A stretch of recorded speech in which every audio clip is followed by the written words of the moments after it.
Buenas tardes. Nos encontramos acá reunidas Ana Paula Buitrago Pérez, Julie Tatiana Gaitán Arcila, Sandra Milena Gaitán Córdoba, y quienes habla María Consuelo Escobar, estudiantes de cuarto semestre del programa de Psicología de la Corporación Universitaria Minuto de Dios, sede Florencia.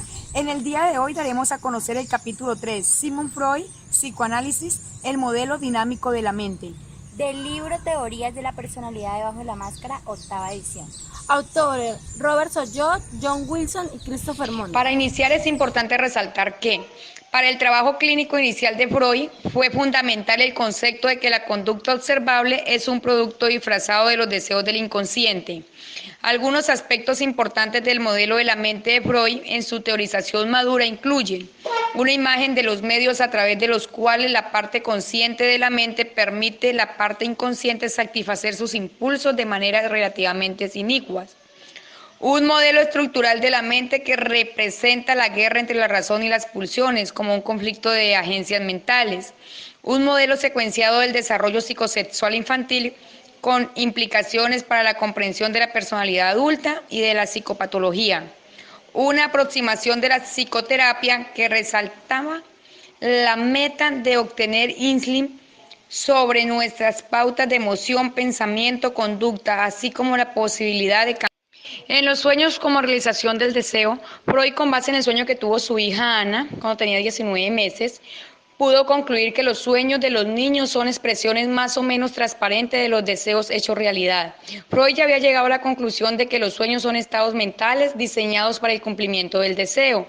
Mediante el examen y la interpretación de los sueños podemos averiguar qué deseos y anhelos ocultan el inconsciente. En el cumplimiento disfrazado del deseo, Freud igualmente analizó el sueño de la paciente que perdió a su sobrino favorito. Es importante advertir que la interpretación de este sueño particular solo es posible cuando el analista conoce la historia pasada del soñador y el contexto proporcionado por la personalidad del mismo. En opinión de Freud, los sueños por lo general encajan en las experiencias y circunstancias únicas de la vida del soñador. Según Freud, los sueños ocultan ideas que no son aceptables para la personalidad consciente. En varios de sus sueños, Freud encontró la evidencia de que los deseos particularmente amenazantes a menudo eran el grano del cual surgían las fantasías nocturnas. Fuentes personales de los sueños del padre y la madre de Freud. Freud empleó sus propios sueños recibidos por el autoanálisis como ejemplos de sus conceptos. En el caso del padre, que él soñó un día posterior a la muerte, en un aviso en la barbería lo relacionó o se puede relacionar como con un sentido de culpa que tenía él por no haber recalcado el tema del deber filial, el deber de un hijo hacia su padre. En lugar de mostrar respeto hacia su padre, Freud había actuado con negligencia. La relación de Freud con su madre y el sueño de la gente con pico de pájaro.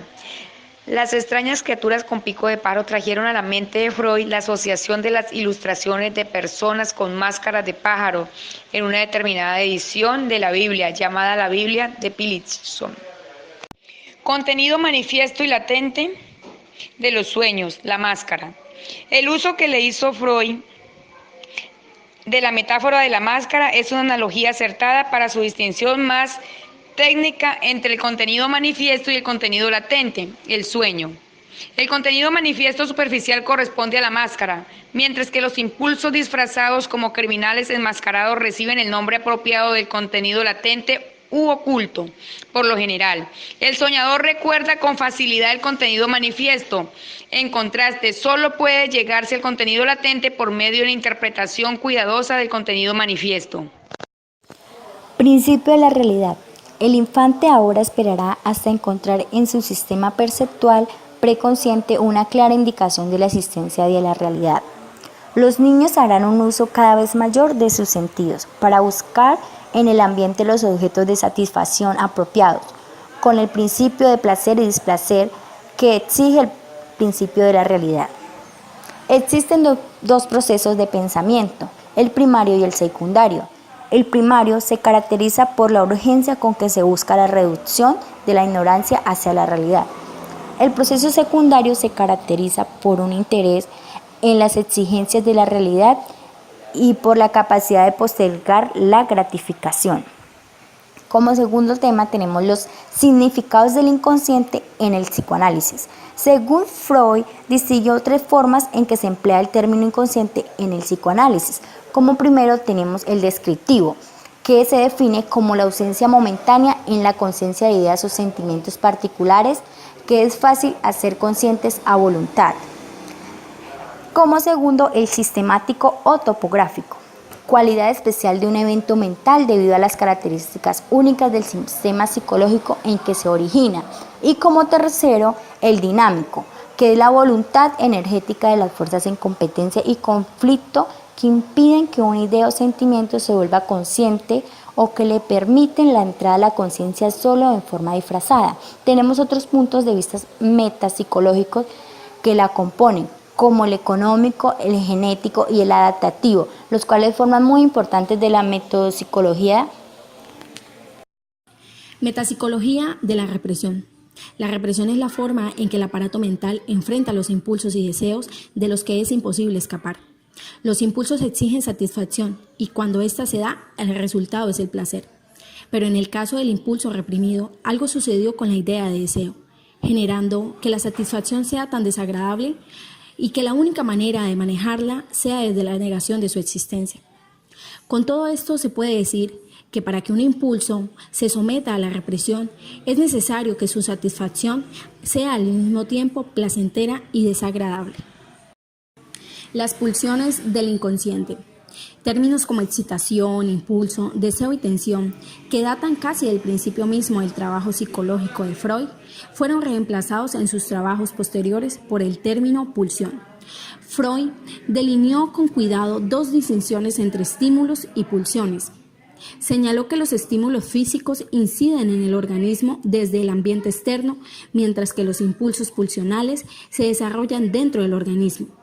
Una segunda característica distintiva es que la estimulación que se origina en el ambiente tiene un solo impacto temporal en el organismo, mientras que la excitación pulsional interna solo termina cuando se satisface la necesidad del tejido que dio lugar a la pulsión. En su análisis de las pulsiones, Freud regresó a su idea anterior del sistema nervioso como un aparato que funciona para reducir la estimulación y la excitación al nivel más bajo posible. Características de las pulsiones. Freud distinguió 4 características de las pulsiones. Primero, presión. Se describe como presión a la cantidad de la fuerza o potencia de la demanda que hace la pulsión a la mente. Segundo, propósito. Todos los impulsos pulsionales se esfuerzan por llegar a la meta o propósito. Tercero, objeto. Para tener su propósito último de satisfacción, la pulsión debe tener un objeto concreto. Cuarto, la fuente.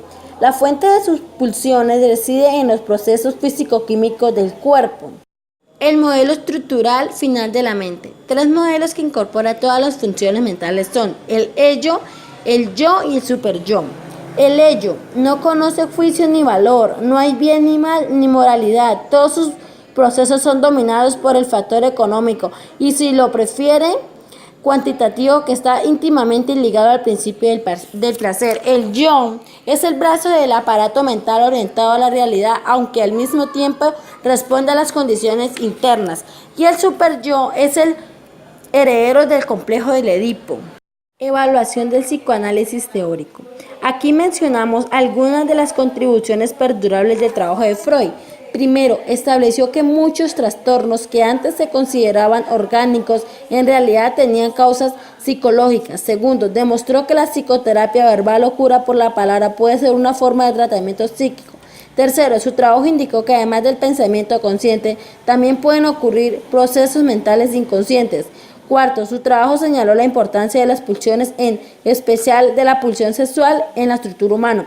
Quinto, destacó el insight y la actividad de sus propios pacientes.